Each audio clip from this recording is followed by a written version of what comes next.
Hello बच्चों। तो let's see the question. तो अब हम स्टार्ट करने वाले हैं अल्फा पार्टिकल स्कैटरिंग एक्सपेरिमेंट। तो अब हम एटम्स टॉ जो चैप्टर है उसकी प्रैक्टिस करने वाले हैं। ये वीडियो 1 है इसका एटम्स का। ठीक है, यहाँ से हम प्रैक्टिस करना स्टार्ट करेंगे। So will start from here. तो ये पूरा चैप्टर एटम्स पर बेस्ड है। ठीक है, चलिए क्वेश्चन देखते हैं। तो when an alpha particle of mass m moving with velocity bombards on a heavy particle of charge z e, its distance of closest approach from the nucleus depends on mass। ठीक है, तो distance of closest approach जो है वो मास पर कैसे depend करता है ये बताना है हमको। देखो, तो डिस्टेंस ऑफ क्लोजेस्ट अप्रोच है that depends on the mass and that is having 1/m। ठीक है, इनवर्सली डिपेंड करता है, 1/m में डिपेंड करता है। ठीक है, तो ये बात ध्यान रखिएगा, डिस्टेंस ऑफ क्लोजेस्ट अप्रोच जो है वो इनवर्स डिपेंड करता है, दैट इज 1/m के फॉर्म में। ठीक, आगे बढ़ते हैं, क्वेश्चन नंबर 2 पर चलते हैं। ठीक है, मतलब इजी था, डायरेक्ट था, तुमने यहाँ पर इससे ज्यादा नहीं एक्सप्लेन किया आपको कि इससे ज्यादा भी आपको कुछ बताया यहाँ पर। ठीक है, मैं थोड़ा सा इसको मतलब ऐसे कर लेता हूँ ताकि आपको पूरा क्वेश्चन दिखाई दे। जो छोटा सा हिस्सा कट रहा है ना वो कटे ना। ठीक है, चलो अब शायद विजिबल होगा प्रॉपर। क्वेश्चन नंबर 2 में कहता है for particle of energy half M we square bombards a nuclear target of charge Z E, then the distance of closest approach for the alpha particle will be proportional to. ठीक है, तो distance of closest approach will be proportional to, यहाँ पर ये बताना है। ठीक है, तो हाफ एम वी स्क्वायर है वो बम्बार्ड हो रहा है टारगेट ऑफ चार्ज जिसका चार्ज है जेड इंटू ई। ठीक है, तो distance of closest approach 1/m में ही होगा इसमें भी, लेकिन मैं कैसे होगा ये भी मैं यहाँ पर इस क्वेश्चन पे चलो दिखाई देते हैं करके आपको। देखो, काइनेटिक एनर्जी जैसे यहाँ पर लिखी है कि हाफ एम वी स्क्वायर है। ठीक है, एक मिनट रुकिए जरा, थोड़ा सा मैं इसको छोटा कर लेता हूँ ताकि आपको बहुत बोल्ड दिखाई दे रहा हो, बहुत बोल्ड ना दिखाई दे, प्रॉपर दिखाई दे। हाँ ठीक है, देखो हाफ एम वी स्क्वायर यहाँ पर है, दैट इज इक्वल टू यहाँ पर क्या हो जाएगा, Z E into 2e। Alpha particle की क्या होता है चार्ज, 2e होता है ना अल्फा पार्टिकल। देखिए बच्चों, अल्फा पार्टिकल है इसलिए 2e लिखा है यहाँ मैंने। ठीक, और यहाँ पर क्या होता है 1/4πε0, और डिस्टेंस ऑफ क्लोजेस्ट अप्रोच है तो मैं उसको बोल दूंगा मिनिमम डिस्टेंस। यहाँ से अगर आप चेक करेंगे so you will find that कि D minimum inversely proportional to क्या है, एम के इनवर्सली प्रोपोर्शनल है यहाँ से। बाकी सारी चीजें अभी हम यहाँ पर बता देते हैं। तो एम से क्या रिलेशन आ रहा है डी मिनिमम का, दैट इज इनवर्स रिलेशन। तो हमारा ऑप्शन नंबर डी हो जाएगा। यहाँ पर आगे बढ़ते हैं। ठीक, अब देखिए यहाँ पर चलिए, तो क्वेश्चन नंबर 3 पर चलते हैं। In another for scattering experiment when a projectile of charge z1 and mass m1 approach a target nucleus of charge z2 and mass m2, distance of closest approaches r naught, the energy of the projectile is, energy of projectile हमको यहाँ पर बतानी है। ठीक है, तो energy of projectile for the distance of closest approaches is equal to क्या होगा यहाँ पर, इज इक्वल टू 1/4πε0। ठीक है, Q1 Q2 यहाँ पर चार्जेस है, Z1 Z2 चार्जेस दे रखा है, Z1 Z2 मान लेंगे, डिवाइड बाई आर नॉट। ठीक है, तो ये एक्चुअली ये पोटेंशियल एनर्जी इसको बोलेंगे हम यहाँ पर। ठीक है, तो यू इज इक्वल टू ये वैल्यू आ जाएगी Z1 Z2/R0। यहाँ से आपको समझ में आ रहा है कि जो एनर्जी होगी डायरेक्टली प्रोपोर्शनल है किसके, Z1 और Z2 के। ठीक, this is the potential energy. ठीक, क्यू से हम पोटेंशियल एनर्जी को डिनोट करते हैं। ऑप्शन क्वेश्चन नंबर 4 पे चलते हैं। बोर हाइड्रोजन मॉडल और radius of orbit, velocity and energy of electron, wavelength, hydrogen spectrum, hydrogen potential. अब देखिए, थोड़ी सी मैं क्या कर रहा हूँ, मैं एटॉमिक नाम डाल रहा हूँ मतलब हेडिंग में वहां पर यूट्यूब पर, और बाकी ये टॉपिक उसके अंतर्गत आते हैं, तो फिर मैं बहुत ज्यादा लिख नहीं रहा हूँ उसमें कि ये कंटेंट इसके अंदर है। समझदार लोग समझ जाएंगे कि एटम है तो ये सब टॉपिक उसी के अंतर्गत आएंगे। ठीक है, सो क्योंकि अब मैं इनके लिए अलग अलग वीडियोस बनाऊंगा, दैट इज नॉट सुटेबल। ठीक है, अब चलिए चलते हैं। For which of the following the Bohr model is not valid, इनमें से किसके लिए बोर मॉडल वैलिड नहीं है, सिंगली आयोनाइज्ड हीलियम एटम के लिए, न्यूट्रॉन के लिए, या फिर सिंगली आयोनाइज्ड नियॉन एटम के लिए। ठीक है, ठीक है, या फिर हाइड्रोजन एटम के लिए। देखो, बोर मॉडल जो है ये किसके लिए वैलिड नहीं है, ये नियॉन के लिए वैलिड नहीं होगा। रीजन क्या है, नियॉन के पास जो होगा यहाँ पर, जो नियॉन एटम होगा इसके पास एक से ज्यादा इलेक्ट्रॉन हो जाएंगे। नियॉन एटम होगा जब सिंगली आयोनाइज्ड होगा तो neon atom has more than one electron, more than one electron in orbit. तो singly ionised neon atom, let me also mention कि सिंगली आयोनाइज्ड जो नियॉन एटम होगा उसके पास मोर देन वन इलेक्ट्रॉन होगा orbit में। तो हमारे पास जो राइट आंसर हो जाएगा क्या होगा, इसके लिए बोर मॉडल जो है वो वैलिड नहीं होगा। ठीक है, अदरवाइज बोर मॉडल जो है वो सबके लिए वैलिड होगा। मैं नीचे समझा देता हूँ, बोर मॉडल थोड़ा समझा देता हूँ ना, तो ताकि आपको समझ में आ जाए क्या करना चाहता है बोर। यहाँ पर एक चीज जान लो कि ये क्वेश्चन बहुत ज्यादा पूछा जाता है, चाहे आपकी फिजिक्स में हो या केमिस्ट्री में हो, कि बोर मॉडल किसके लिए वैलिड है या नहीं वैलिड। देखो, लेट मी टेल यू बच्चों, कि Bohr model is valid only for single electronic system. Single electronic system, single electronic system जो है उसके लिए ही बोर मॉडल क्या होता है, वैलिड होता है, अदरवाइज और किसी के लिए वैलिड होता नहीं है। ठीक है, तो हमारे पास सिंगल इलेक्ट्रॉनिक सिस्टम, जैसे मान लीजिए हाइड्रोजन इसके लिए वैलिड होगा, लेकिन अगर आप हीलियम लेंगे तो इसके लिए वैलिड नहीं होगा। जैसे यहाँ पर नियॉन के लिए वैलिड नहीं है, सिंगली आयोनाइज्ड नियॉन एटम के लिए यहाँ पर ये वैलिड नहीं है। बाकी देखो helium, singly ionised helium atom उसके लिए वैलिड है, ध्यान दीजिएगा इस बात को। हाइड्रोजन एटम के लिए तो वैलिड है, ड्यूट्रॉन वाली 1s2 ड्यूट्रॉन के लिए वैलिड है, लेकिन सभी के लिए वैलिड है क्योंकि यहाँ पर सिंगल इलेक्ट्रॉन सिस्टम और सिंगल इलेक्ट्रॉन, एक इलेक्ट्रॉन होना चाहिए। अब इसके बाद हाइड्रोजन के पास एक इलेक्ट्रॉन होगा, एक इलेक्ट्रॉन होगा तो ये वैलिड हो जाएगा। इसमें ऐसा नहीं है, इसमें एक इलेक्ट्रॉन नहीं होगा सिंगल आयोनाइज्ड में, तो हमारे लिए इसकी वैलिड नहीं है। ठीक है, तो ये एक अंडरस्टैंडिंग आपको हो गई होगी कि बोर मॉडल वाली बात, इसको लिख लीजिए कॉपी में। मैं इसको यहाँ से साफ कर देता ताकि नेक्स्ट क्वेश्चन लिखूँ। I am erasing it, pause करके लिख लिया करिए। ठीक है, दिस नो इशू। आपको समय न बर्बाद हो इस वजह से मैं जल्दी जल्दी करता हूँ ताकि यहाँ पे बातें ना हो। क्वेश्चन नंबर 5 देखो। फिफ्थ में क्या है कि the total energy of electron in nth stationery orbit of hydrogen atom. अब देखो ये भी बहुत मजेदार क्वेश्चन है। क्वेश्चन इसलिए मजेदार है कि देखो आपको एनर्जी निकालना है, ईएन का फॉर्मूला क्या होता है, -13.6 by N square electron volt. आ गया मजा। तो ये वाला भी सही है, ये वाला, लेकिन कौन सा लगाओगे, बी वाला लगाओगे यहाँ पर। और इन्होंने क्या कर दिया, 1.36 कर दिया है, गलत हो गया है इनसे, गलती हो गई इनसे, ये वाला लगाओ।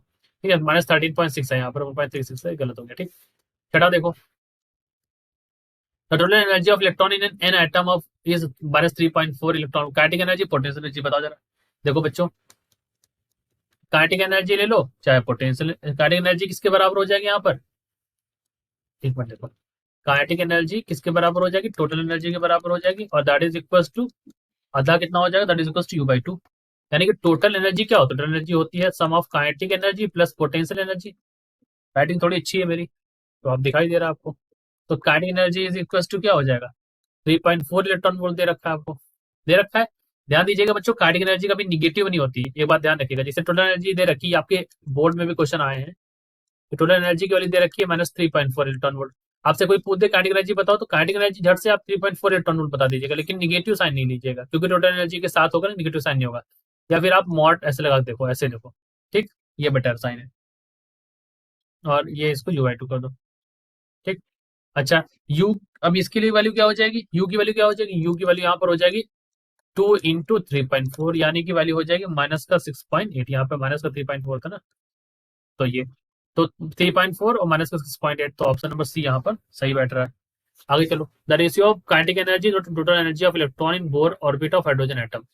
ठीक है, देखो टोटल, मैंने फिर वही बात आ गई कि मैंने कहा ना टोटल एनर्जी कुछ भी हो, काइनेटिक एनर्जी को लिखोगे आप तो total energy is equal to minus of kinetic energy.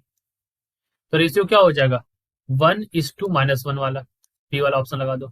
Wavelength last line of बामर series and last line of Lyman series, बहुत अच्छा क्वेश्चन है, समझ भी लो। देखो समझा देते हैं सारी चीजें, ये तो आपको पता है ही है। कितनी सीरीजें हैं, क्वेश्चन नंबर बच्चों 8वां देखो, कि लाइमन, बामर, पासन, ब्रैकेट, हुंड। ठीक है, अब इन्होंने कहा है लास्ट लाइन ऑफ बामर, तो लास्ट लाइन ऑफ बामर सीरीज क्या हो जाएगी, ठीक है, and last line of Lyman series, तो लास्ट लाइन ऑफ बामर यहाँ पर हो जाएगी, बामर है n इज इक्वल टू 2। ठीक, तो n1 की वैल्यू होगी 2, और फाइनल सीरीज जो होती है वो इन्फिनिटी आती है। अगर लाइमन की देखोगे बच्चों, तो n is equal to 1, n2 की वैल्यू क्या हो जाएगी, अनंत हो जाएगी। अच्छा जरा मुझे बताओ फॉर्मूला बताओ, तो 1/λ, ये बामर के लिए तो लेमडा बी लिख लो, बामर के लिए लिखो लेमडा बी, और यहाँ पर क्या हो जाएगा, आर जेड स्क्वायर 1/2 स्क्वायर 1/इन्फिनिट। ठीक, खत्म हो गया, तो क्या हो जाएगा, RZ²/4। ठीक, बामर के लिए, तो ये तो हो गया बामर के लिए। लाइमन के लिए जाओ तो मैं काले पेन से लिखता हूँ, तो अगर 1/λ लिखोगे तो RZ² 1/1 -1/इन्फिनिटी, तो क्या हो जाएगा, RZ² बचेगा। ठीक, तो अगर आप मैं बताऊं, अगर आप λ/λ लिखोगे तो वैल्यू क्या हो जाएगी, 4 आ जाएगी। आंसर क्या हो गया यहाँ पर बच्चों, 4 हो जाएगा। मजा आई, आगे चलते हैं क्वेश्चन नंबर 9 में, चलो।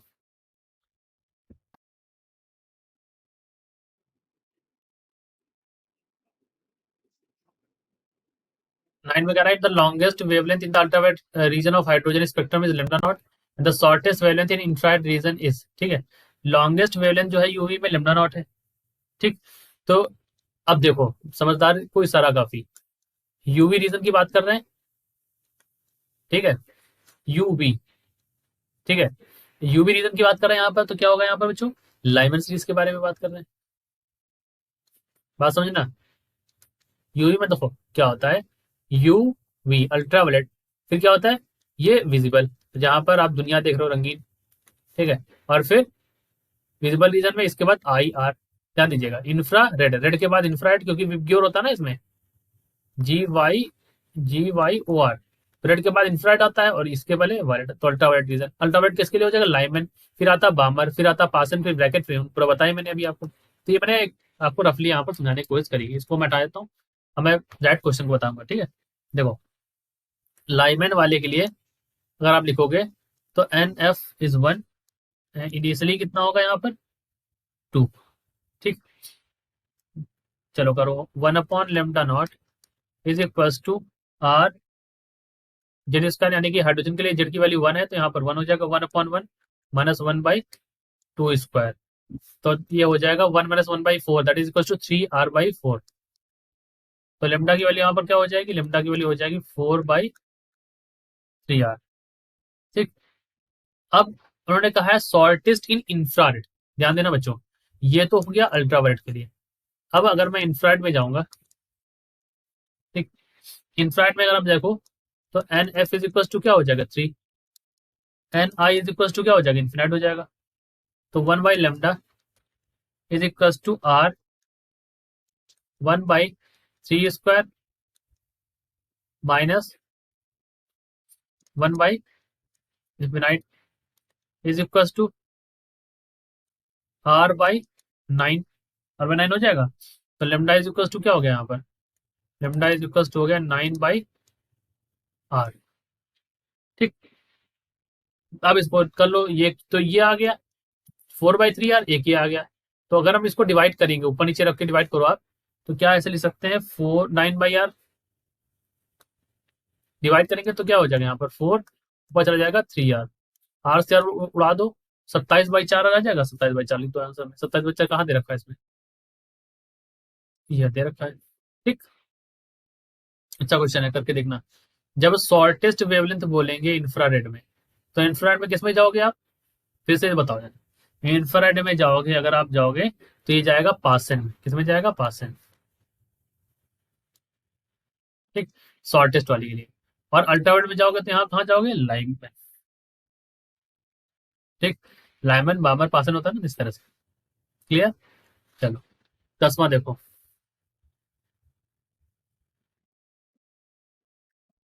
10वें क्वेश्चन में क्या पढ़ रहा है कि यहाँ उन्होंने कहा 10वें क्वेश्चन के लिए, if an electron in a hydrogen atom jump from third state to second orbit it emits a photon of wavelength lambda, सही है, फोर्थ से थर्ड में आ रहा है, the corresponding wavelength of photon will be, ठीक। तो पहले तो फॉर्मूला लिखो जरा, मुझे बताओ, 1/λ is equal to wave number के बराबर, तो न्यू इज इक्वल टू क्या हो जाएगा are Z square 1/n2 square minus n1 square, ये फॉर्मूला बन गया 1/λ का। तो पहले कहां से आ रहा है, पहले थर्ड से सेकेंड में आ रहा है, वेवलेंथ क्या लिखोगे लेमडा। अब यहाँ पर फोर्थ से थर्ड में आ रहा है, वेवलेंथ क्या लिखोगे लेमडा डैश, ठीक। तो 1/λ लिखोगे, तो 1/λ is equal to R Z square 1/2 square 1/3 square, am I writing properly? Okay, so 1/λ dash is equal to R Z square, इसको डिवाइड कर दो, कहाँ से होगा 1/3 स्क्वायर 1/4 स्क्वायर, ठीक। ओके, थोड़ा सा इसको हल्का सा थिंक अगर मैं कर सकूं, मैं देखता हूँ लिख के, ठीक। तो आरजेड से, हाँ ठीक है, आरजेड से आगे चला गया, तो क्या वैल्यू आ गई यहाँ से जरा मुझे बताइए, तो 1/λ और ये 1/λ, तो लेमडा डैश बाई लेमडा हो जाएगा, ये हो जाएगा 4 मतलब 9, मतलब ये हो जाएगा 1/4 1/9, तो यहाँ हो जाएगा 5/36, ये हो जाएगा 4 चौको 16 और 3 का 9, 16 9 7 मतलब 7/, 36, ठीक है। ये हो जाएगा यहाँ पर 16 9 7 और 16 9 144 हो जाएगा, माफ कीजिएगा। ठीक। अब इसको अगर सॉल्व कर लो ऐसे, तो देखो मैंने थोड़ा कैलकुलेशन में स्ट्रांग है, तो मैंने मैथमेटिकल पॉइंट ऑफ व्यू से इसको इतना सब कर दिया। मतलब डायरेक्टली अगर आप करोगे तो आपको यहाँ से वैल्यू मिल जाएगी। तो वैल्यू आपको क्या मिलेगी, लेमडा डेस बाई लेमडा की 20/7, क्योंकि 7 टाइम्स जाएगा। ठीक। तो 20/7 ही आपको वैल्यू यहाँ पे मिल जाएगी। ठीक। तो 4 से काटोगे ना, 4 से कट जाएगा ये चीज। एक मिनट, मैंने साथ रिकॉर्डिंग को शिफ्ट कर दिया हल्का सा, एक मिनट हल्का सा। सॉरी बच्चों, सॉरी सॉरी। वैसे फ्रेम शिफ्ट हो गया था। ठीक है, चलिए कोई नहीं। ऐसा करते हैं, आपको कोई समस्या नहीं होगी। Recording frame has been shifted accidentally. हाँ, गुड। राइट। वो चला गया शॉर्ट में कोने में। एक मिनट। चल ठीक। तो 20/7 यहाँ पर, ये 20/7 यहाँ पर आपका आंसर हो जाएगा। लगा दो टिक, ऑप्शन नंबर ए। ठीक। चलो, इसको भी हटाते हैं, आगे चलते हैं। क्वेश्चन नंबर 11 करते हैं। Give the value of Rydberg, give the value of Rydberg constant. मतलब ये दे रखी है, ये नंबर जो है। चलो करते हैं इसको। 11वां क्वेश्चन। 11वें में क्या है कि 1/λ is equal to r z² in bracket 1/n2² minus 1/n1²। ठीक। चलो करो। देखो, यहाँ पर क्या हो जाएगा, 10⁻7, इट पर कांस्टेंट की वैल्यू दे रखी है 10⁻7। ठीक है। जेड की वैल्यू हो जाएगी 1, हाइड्रोजन है ना 1। और यहाँ पर उन्होंने कहा है कि बामर सीरीज, तो ध्यान दीजिएगा, बामर के लिए जो n2 की वैल्यू हो जाएगी 2, n1 की वैल्यू हो जाएगी इन्फिनाइट। तो 1/2 यानी कि 4, माइनस 1/इन्फिनाइट का स्क्वायर कर लो। ठीक है। तो ये हो जाएगा 4 से डिवाइड कर, तो 1/4 मतलब 0.25 10⁻7 मीटर इनवर्स। कहा गया आंसर, ऑप्शन नंबर सी वाला। आगे बढ़े, चलो आगे बढ़ते हैं।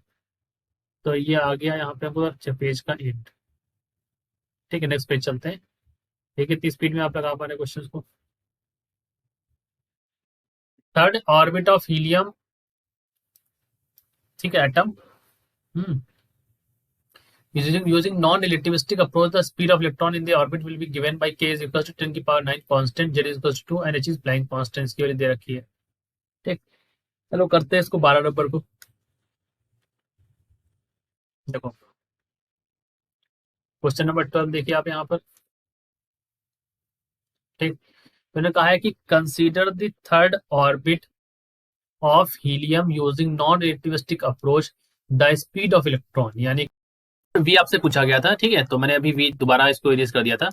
तो 12th क्वेश्चन जो हम कर रहे थे यहाँ पर, इसको सॉल्व कर लेते हैं। सबसे पहले देखो, वी निकालना, लेकिन हम इसको सॉल्व कैसे करेंगे, सबसे पहले हम एनर्जी निकालेंगे।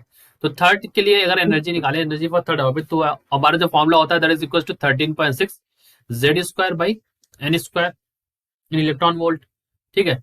जेड की वैल्यू है 2 और एन की वैल्यू है 3, तो ये हो जाएगा 13.6 इंटू 4/9 इलेक्ट्रॉन वोल्ट। ठीक है। ये वैल्यू हो जाएगी माइनस ऑफ 13.6 इंटू 4/9 इंटू 1.6 10⁻19। ठीक है, इसको सॉल्व कर लीजिए आप। तो ये सॉल्व करने पर वैल्यू आ जाती है 9.7 इंटू 10⁻19 जूल। ठीक। ये यहाँ पर इतनी की वैल्यू आ गई। अब काइनेटिक एनर्जी जो होगी that is equal to half M we square. So half M we square is equal to E3, यानी कि 9.7 10⁻19 जूल। ठीक। यहां से भी निकाल लो आप, ये निकल आएगा आपका। तो 2 इंटू 9.7 10⁻19 डिवाइड कर दो इसको एम से, मास ऑफ इलेक्ट्रॉन से, 9.1 10⁻31 कर दो इसको रूट के अंदर। सॉल्व कर लो इसको, सॉल्व करने पर वैल्यू आ जाएगी 1.46 10⁻6 मीटर पर सेकेंड। ये हमारी वी की वैल्यू यहां से आ जाएगी। आप सोचोगे सर ये आपने डायरेक्ट कैसे कर दिया। देखो जब इसको सॉल्व करोगे ना तो आप जीरो से पहले सेट कर लो, ठीक है, उससे इजी होता है। जब जीरो सेट कर लोगे उसके बाद देखो, क्योंकि यहाँ पर सब में सेम जीरो है तो आपको सॉल्व ही करना पड़ेगा, इजी ऐसे इसलिए ऐसे आएगा नहीं, ठीक है। तो इस वजह से अगर यहाँ पर डिफरेंट जीरोस की वैल्यू होती तो फिर वो थोड़ा इजी पड़ता है। तो लेकिन ऑप्शन नंबर ए हमारा यहाँ पर करेक्ट आंसर है, you have to solve this, ठीक है। आगे चलते हैं। In the spectrum of hydrogen ratio of longest wavelength in Lyman series to the longest wavelength in Balmer series, ठीक है। चलिए करते हैं इसको, क्वेश्चन नंबर 13 को। क्या बोला इन्होंने 13 क्वेश्चन नंबर में कि the ratio of longest wavelength in Lyman, तो लाइमन सीरीज में लॉन्गेस्ट वेवलेंथ क्या होगी, ठीक, और बामर सीरीज में लॉन्गेस्ट वेवलेंथ के बारे में बात करना है, ठीक है। चलिए बात करते हैं यहाँ पर। देखो लाइमन सीरीज के लिए जो 1 अपॉन मैक्सिमम जो होगी that is equal to longest wavelength यही होगी, दैट इज इक्वल टू क्या हो जाएगा, आर जेड स्क्वायर होता है, जेड के लिए यहाँ पर हो गया 1 स्क्वायर, 1/1 स्क्वायर माइनस 1/2 स्क्वायर, एक तो ये वैल्यू हो गई, ठीक है। तो यहाँ से वैल्यू निकल के आई 4/3r is equal to longest wavelength in Lyman series, ठीक है। अच्छा, और फिर मैंने कहा है बामर में, तो लाइमन के बाद बामर ही आता है,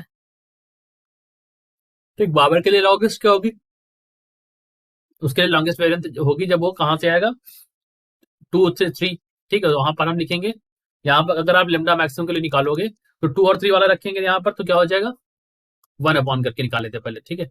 तो आर 1 स्क्वायर 1/4 माइनस 1/3 का हो गया 9, सॉरी फॉर राइटिंग, ठीक है। ये 9 हो गया, तो 9 से 5 ये जाएगा, 5 हो जाएगा, तो 36/5 आर हो जाएगा, यानी कि लेमडा मैक्सिमम इस बामर सीरीज के लिए हो जाएगा, क्या हो जाएगा 36/5 आर।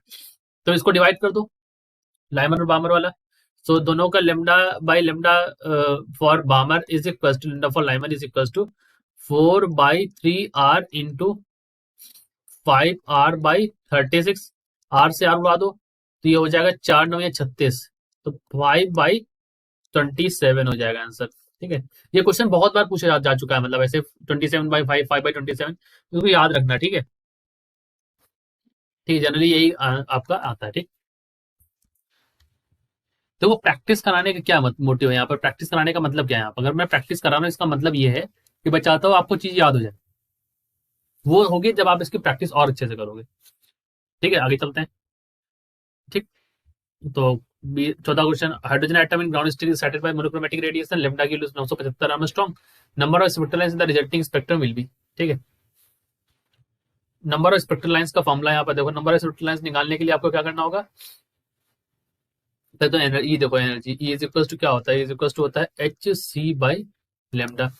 एच की वैल्यू क्या है, प्लैंक्स कांस्टेंट है 6.6 10 की पावर माइनस 34, सी की वैल्यू 3 10 की पावर 8, लेमडा की वैल्यू यहाँ पर क्या है, लेमडा की वैल्यू है यहाँ पर 975 आर्म स्ट्रॉन्ग है, तो 975 10 की पावर माइनस 10 और 1.6 10 की पावर माइनस 19, इसको इलेक्ट्रॉन वोल्ट में करने के लिए सॉल्व कर दीजिए। इसको सॉल्व करने पर वैल्यू क्या आ जाएगी, तो वैल्यू इज 12.75 इलेक्ट्रॉन वोल्ट, ठीक। ये हमारी ई की, अब मैं सॉल्व यहाँ इसलिए नहीं कर रहा हूँ ताकि मतलब समय ना बर्बाद हो वीडियो में, ठीक है आपका। अब ये आ गए 12.75 इलेक्ट्रॉन वोल्ट, ठीक। देखो the hydrogen atom will be excited to, कहां पर n इज इक्वल टू 4 के लिए, ठीक। तो नंबर ऑफ स्पेक्ट्रल लाइंस कितनी हो जाएगी, तो नंबर ऑफ स्पेक्ट्रल लाइंस वो होता है n माइनस 1/2, तो यहाँ पर हो जाएगा 4 4 माइनस 1/2, यानी कि 2 3 6 6 हो जाएगा यहाँ पर आंसर। तो आंसर यहाँ पर क्या हो जाएगा 6, ठीक है। तो करेक्ट आंसर क्या हो गया, ऑप्शन नंबर ये सी वाला।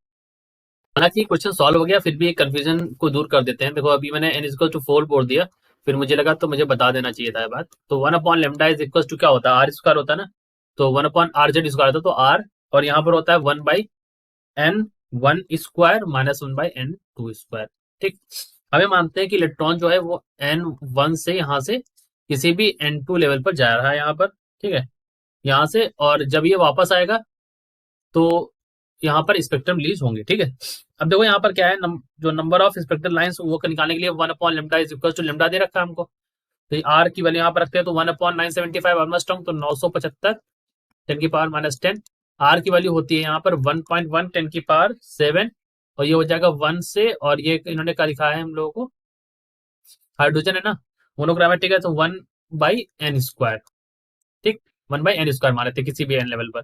जब इसको सॉल्व करोगे ना, तो यहाँ पर ये सॉल्व कर दो, तो सॉल्व करने पर जो वैल्यू आती है, दैट वैल्यू ऑफ n2, यानी कि this n is equal to क्या आता है यहाँ पर, n इज इक्वल टू आती है यहाँ पर 4। अब यही 4 है, तो 4, ये फॉर्मुला याद रखो प्यारे बच्चों, n(n−1/2), ये फॉर्मुला याद रखो जरूरी, this is a very important formula. यहाँ से 4 3 जा 12/2 करोगे 6 आ जाएगा, ठीक है, क्लियर। तो यही बताना था आपको कि ये फॉर्मुला हमने निकाला कैसे, एन की वैल्यू कैसे मैंने मान दी 4, ठीक है। आगे चलते हैं क्वेश्चन 15, और 15 के बाद हम थोड़ा पॉज ले लेंगे, मुझे लग रहा है मुझे थोड़ा सा पॉज देना चाहिए आपको, वीडियो लंबी हो रही है, ठीक है। सो नेक्स्ट वीडियो में हम 15 के आगे बात करेंगे, ठीक है। चलिए अभी यहाँ 15 वाला क्वेश्चन कर लेते हैं। इन्होंने बताया है कि the ratio of longest wavelength Lyman और बामर के लिए, तो lambda for Lyman, lambda for बामर। Longest के लिए बात करिए, सारी चीजें कट जाती है, लाइमन मतलब 2 2 स्क्वायर 1/3 लाइमन। बामर के लिए, लाइमन बामर होता है, बामर के लिए यहाँ पर 1 स्क्वायर -1/2 स्क्वायर, ठीक। तो यहाँ पर वैल्यू आ जाएगी, इसको सॉल्व करोगे तो 5/36, यहाँ पे सॉल्व करोगे तो 3/4, 5/36 और 3/4 को सॉल्व करोगे तो वैल्यू हो जाएगी 5/27, ठीक। तो आंसर हो जाएगा 5/27। तो यहाँ तक अभी मैंने करा दिया है, इसके आगे मैं नेक्स्ट वीडियो में कराऊंगा। कृपया इस चैनल को सब्सक्राइब कर लीजिए और वीडियो को शेयर भी कर दीजिए अगर आपके दोस्त प्रैक्टिस करना चाहते हैं। देखो इससे क्या होगा ना, अगर आप खुद करते हो प्रैक्टिस तो आप थोड़ा सो जाते हो बीच में, थोड़ा आलस से करते हो, मेरे साथ करोगे आप तो करते रहोगे, साथ साथ आपको सॉल्व भी मिल रहा है बगल में, तो सॉल्व करते रहो। उसके बाद अगर आपको डाउट होगा तो मैं टॉपिक्स भी पढ़ाऊंगा, बिकॉज आई टीच, वैसे मैं पेड कोर्सेज पढ़ाता हूँ, बट यहाँ पर मैं सोच रहा हूँ, मैंने यूट्यूब पे स्टार्ट किया है। सो अगर आप इसको शेयर करेंगे and if I get some views, I will be definitely doing this and I will be happy to do this. So thank you for watching, do share, subscribe, जय हिंद।